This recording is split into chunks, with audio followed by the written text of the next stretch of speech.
All right. I do believe we are live from beautiful Mount Dora, Florida. How is everyone today? Waiting for my beautiful assistant, Caitlin. She's coming on shortly to be with us as we go live today to talk about bad clients and what that means, because it may not mean what you think it means. So, I'm having a very warm day here in Florida. It is 100 million degrees in the sun, in the shade, in everywhere. And I had to go to Aldi's to buy some food. Aldi's is cool, by the way, if you've ever been there. Everything in there is a lot of organic fruits and vegetables, very cool. A lot of organic meat and really killer snacks from all over the world. So the best chocolates and the best cookies. And when you need like a little nibble, they have good stuff. So I spent a little time today at the Aldi's, and that was fun. And then I came home and I wanted to just jump in the pool, frankly. So for those of you who are not in the deep south and enjoying cold weather, I'm not going to say it. The rest of us are here in the deep south just wanting to die. So um, today we're going to talk about something that may be of interest to some of you. Those of you that don't come on right now to watch this, you may watch it later. And please, as always, friend me if you are not my friend. Friend Caitlin Stewart, if you're not her, she's our admin and she's my right hand girl, right hand man, right hand whatever. Um, but we're going to talk today about what we do here at Longbar, but one of the things that we suffer, like most people do, which is people we somehow or another call a bad client. And let me preface that by saying that I don't mean by a bad client a bad person. I don't mean by a bad client someone who is just not somebody you like, or is bad in the sense that they're evil or they're doing something wrong. It's a bad client is a bad fit for you, or someone that you're not going to be able to work with effectively. I think is the word I'm looking for. Effectively. Caitlin is on. Hello, Caitlin. So let's preface this little call, this little live here, I guess, with who we are a little bit. Longbar Creative Solutions. We are Cindy Long, our head of our graphics department and project manager and salesperson, all entrepreneur, and Lil Barkowski, Leslie the Long Bar, from the Bar of Longbar. And I am a ghostwriter. I am a project manager, and I handle all of our web clients and a lot of our web stuff because we do a lot of WordPress websites. Caitlin does all of our video editing, a lot of our admin work. She does all our social media setup. And then we have a graphics department, a web department, people who do all our websites that all work with us. So we're a nice little company doing a lot of stuff. And Daisy's in. I haven't seen Daisy in a bit. Hello, Daisy. Daisy, Daisy. Tell me your answer true. Um, so we do a lot of fun stuff here. And our main focus, though, is to work with clients to develop their business. We're going to be attending a big speakers conference in a couple of weeks. And we love to work with speakers and coaches because they are really a great target audience for us because they need an entire platform built. Daisy is a wonderful professional. She is a mindset coach. So we do a lot of work with coaches like that, like Daisy. And we do a lot of work with people who are trying to build a platform. And we'll be working with a young man who is going to be speaking shortly on a very weird and interesting subject. So we're reading his book right now, and that he is going to rewrite the book. So we do a lot of that kind of stuff. And we have a lot of fun putting together podcasts. We are the sponsors of the podcast Let Your Shit Out. Yes, we do curse here at Longboard Creative Solutions. And Let Your Shit Out does a podcast pretty much weekly. Caitlin does all their editing, and they're going live tonight with some new people, and that'll be out soon. And you can join Let Your Shit Out on Facebook. Go to letyourshitout.com if you want to know more or want to be a guest and talk about whatever the heck you feel like talking about. It's totally off the cuff. So please, by all means, check that out. There's a form to fill out on letyourshitout.com where you can. I want to be a guest. I want to talk about my book, or I want to talk about my business, or I want to talk about my life, and my children are killing me, whatever it might be. And then we, of course, are I guess the keepers of the Business Impossible Club, and you're welcome to join that as well. So what we're talking about today, you're going to, if you're new in business especially, and even if you're not, you're going to run into clients that you might want to either upfront avoid, and there are pitfalls we can try to help you figure out how to find them, or once you're in the thrust of it, you're in the throes of it, going along with the client, and you realize, oh boy, this is the wrong client for me. I've got to get out of this deal. How do we do that? How do we do it gracefully without hurting feelings, without being rude, without showing ourselves to be a bad business person? So let's start with the idea of picking and choosing the right client.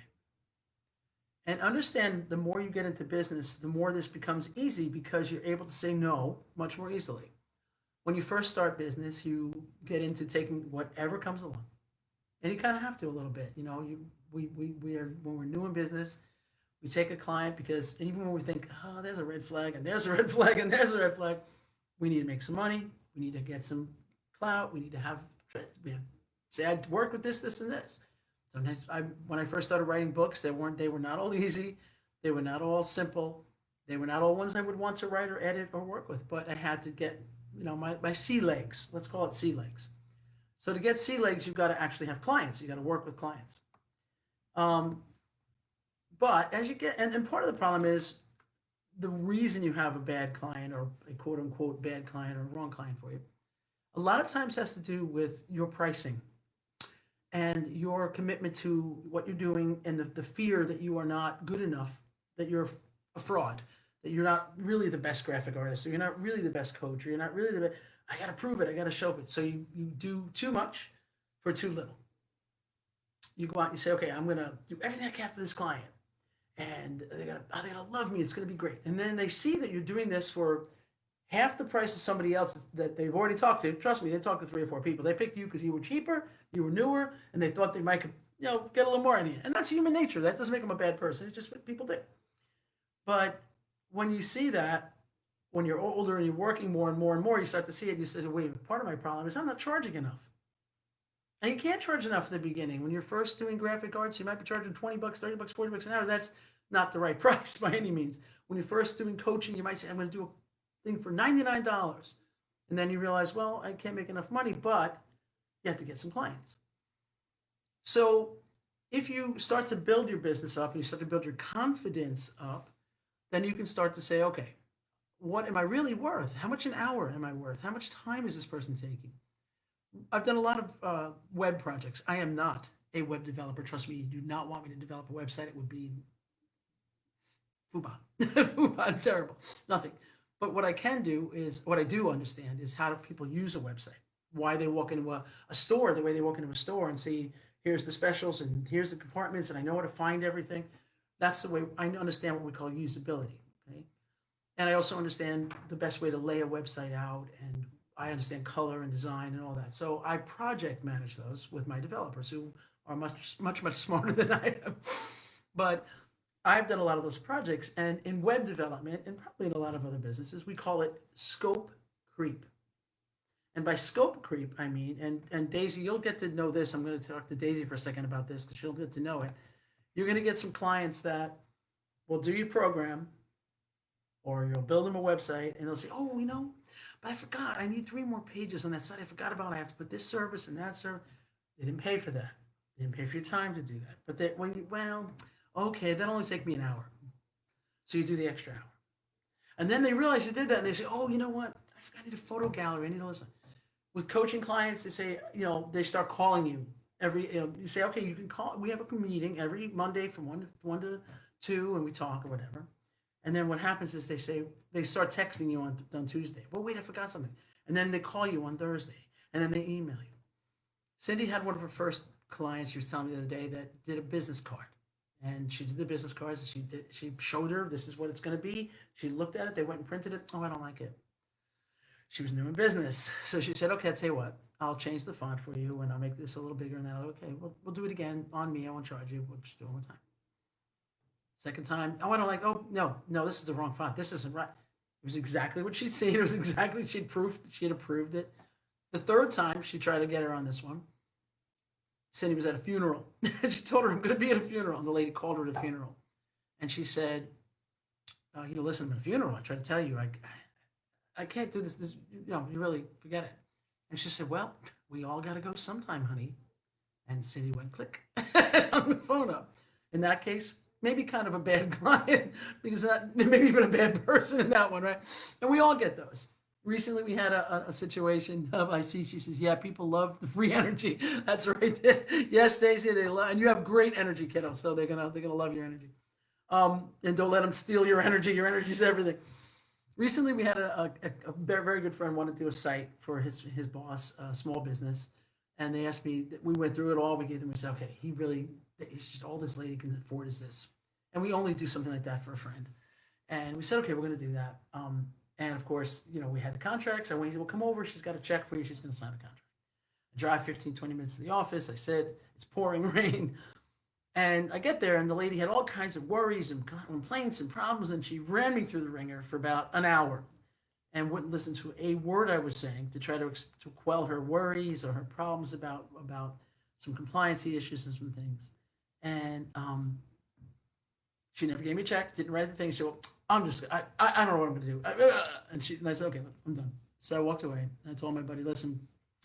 So the next day he comes over to visit, and I said, well, what does she want to do? He said, well, she's looking at some other businesses. I understand it was a third of the normal cost on this website. It was literally a third. And I said, I love you. I'll drink with you any day of the week. You come over for dinner. Not going to do your website. Never going to do this website, because I know from looking at this that this is the kind of client who would make scope creep a daily event. Every day she'd be on the phone. Oh, I need this. Oh, I forgot that. Oh, I said this. No, right? It's one thing to do a favor for a friend. It's another thing to do that for everyone. Not everyone is your friend, nor should they be. So, Daisy says, yeah, people love the free energy. I'm still learning how to keep boundaries. Oh, what a wonderful word. Thank you for bringing that word up. I love you, Daisy, for that. Boundaries is the issue. And I think women have this worse than men. I'm going to say right now, women have so much fewer boundaries. They are willing to do everything, and they want to be so good, and they want so hard to do well, and we've always been told, oh, we're not that good. So Kate had a really bad experience with a client, and it was my fault. I was trying to give her her own freedom to run and do this great client, and scope creep out the butt, really out the ace. So she was supposed to she set a parameter. For this much a week, I'm going to do these three things, and it's going to take me 4 hours of my time, and this is going to charge you accordingly. Maybe five. I'll go to five if I have to. When I get past five, we have a problem. And because it's a friend of mine, somebody I knew, she overdid. One thing led to another, and before you know it, fireworks, right? Because the woman was abusing her. She was abusing the fact that we were friends, and she was able to, or that she knew me. Not good friends, but she knew me well. Was a client. It takes a little bit of effort to learn when to say no. And it takes a lot of chutzpah. It's a nice Jewish word for you guys. Chutzpah. It takes a lot of, I'm not Jewish, but I'm Catholic. It's I'm Italian Catholic. It's the same. Just better food. Um, it takes some guts and, chutzpah to say to someone, I'm not going to work with you. Thank you. I appreciate it. I just met with a gentleman yesterday and the day before yesterday, and I told him flat out, if I can't help you and I can't get you where you want to go, I don't want to work with you. And if you're not going to listen to me, especially if you're a coach, coaches who are listening or watch us later, as we say in French, écoutez. Hear these words.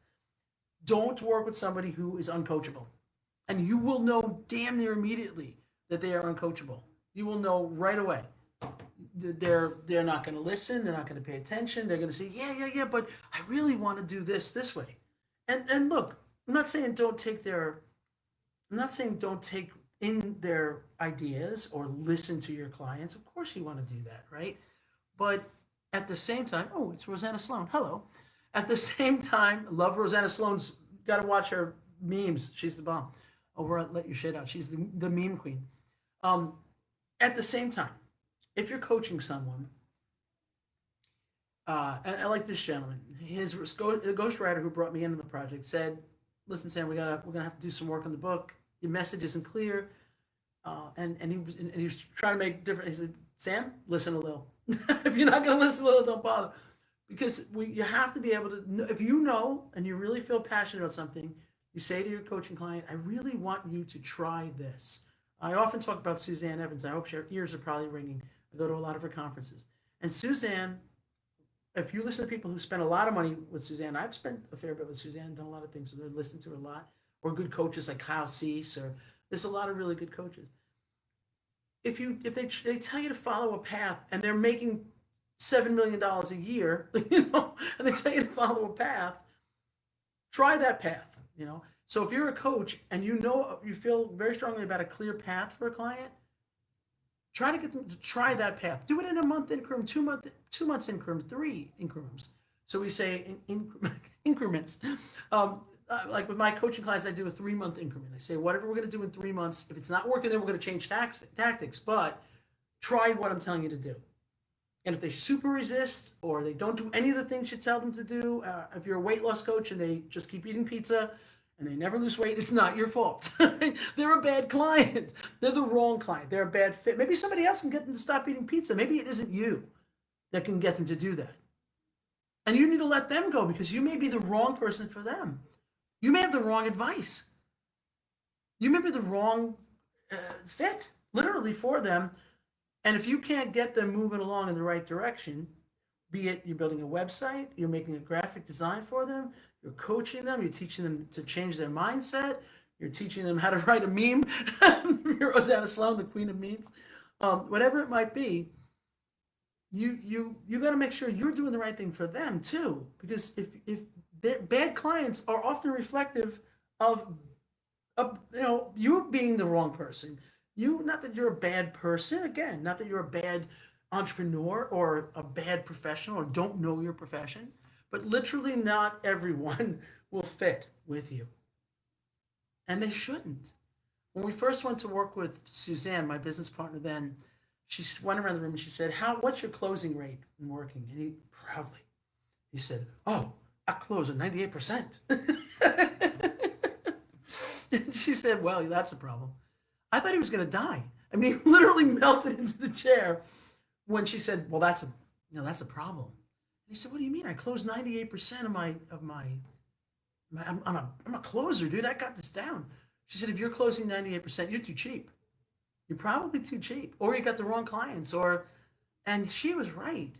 We were way too cheap, and we weren't doing the right thing for those clients. We weren't giving them what they needed, because if for me to write a book for you, even 30 or 40,000 words, and make less than $10,000, it's no reason for me to show up. And I'm going to do a shit job. And I'm going to be a bad client. They're not the bad client I am. Because I haven't said to them, my value is, if I'm going to spend 70, 80 hours writing you a book, sometimes 100, well, geez, I better make a decent amount of money writing that book, or I'm not gonna give you a good product. And on the other hand, if they say to me, well, I need you to write a book for $3,000, and they just keep going and wasting time, then they're a bad client. Time to let them go. You're too cheap, and they're looking for something for nothing, or you're not a good fit. And sometimes it is the good fit part. It is not the money part. It's not the thing. It's just some personality. My personality absolutely does not work for most people. I am Italian. I am from New Jersey. I'm a straight up cat. I will tell you exactly what I'm thinking. And you got to do that. If that is so not for everybody. There were 2 women on a Zoom yesterday. They were doing a pitch, and one was so organic. She was like, "Hey, this is who I am, and this is what I do, and I sell this product, and I really love what I do, and I enjoy it, and whatever, and I really would like to help people get on board with what I do." And then she knew it. She had her pitch down. She knew exactly what she was going to say for 1 minute pitch. And then another woman came on, and she was wearing lots of jewelry and fancy clothes, and she was a little older, and she was adorable, and she was great, and she knew her pitch perfectly. But it came off like, "Hi there, I'm going to sell you some stuff, and it's going to be great, and you're going to love it. Love it, love it, love it, love it." And you know what? There are people who freaking love that. They want to be sold that way. They want to be pitched like, come on down and buy my stuff. And they were both perfect for what they did, the way they did it. But I would buy from the woman over here as opposed to the woman over here, just because I like the style of calm, organic, take a breath, have a pause in there somewhere, as opposed to high pressure sales, which really work. They just don't work for everybody. So just like that, you don't work for everybody in terms of the clients you might have. You don't work for every boss you might have. And you got to start to learn where to do that. And if you ever have problems, if you ever need a little boost of courage to fire clients, come over to Longbar Creative Solutions. And myself, Cindy, my business partner, or my right-hand man, Caitlin Stewart, the 3 of us are pros at that. we know how to fire you. so, so if you ever need a little boost of chutzpah and somebody to bounce it off, how do I get rid of this client? And tell us why you want to get rid of the client. We will cheerfully be there for you, and we will back you up. We will have your back. All right. So that's about all I've got for today. I'm not seeing a whole lot of questions. I said, for the shout out, that's Rosanna Sloan. She loves my honesty. Well, we love your memes. If you go over to Let Your Shit Out and make sure you read all of her memes. I believe she may have won the meme of the week contest tonight with one I will not say. But it's a little obscene, but hysterically funny. And we love her, and we love Daisy, we love Caitlin, and I'm gonna jet out now and go to another meeting.